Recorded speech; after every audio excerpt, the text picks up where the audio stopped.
ফলহারিণী অমাবস্যা হলো জ্যৈষ্ঠ মাসের অমাবস্যা তিথিতে পালিত একটি বিশেষ কালী পুজো, যেখানে দেবী কালীকে অশুভ কর্মফল হরণকারী ও শুভ ফলদায়ী রূপে পুজো করা হয়।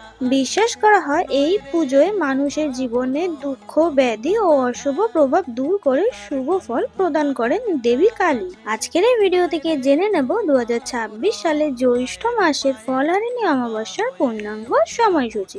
2026 সালে ফলহারিণী অমাবস্যার পূর্ণাঙ্গ সময়সূচি। অমাবস্যা তিথি শুরু হবে 31শে বৈশাখ 15ই মে শুক্রবার, শেষ রাত্রির 4:02 থেকে। অমাবস্যা তিথি শেষ হবে পয়লা জ্যৈষ্ঠ 16ই মে শনিবার, রাত্রির 1:51 মধ্যে। অর্থাৎ এই পরিস্থিতিতে অমাবস্যা তিথি পালিত হবে উদয় তিথি অনুযায়ী পয়লা জ্যৈষ্ঠ 16ই মে শনিবার। এই দিন ব্রত, উপবাস ও নিশি পালনও পালিত হবে।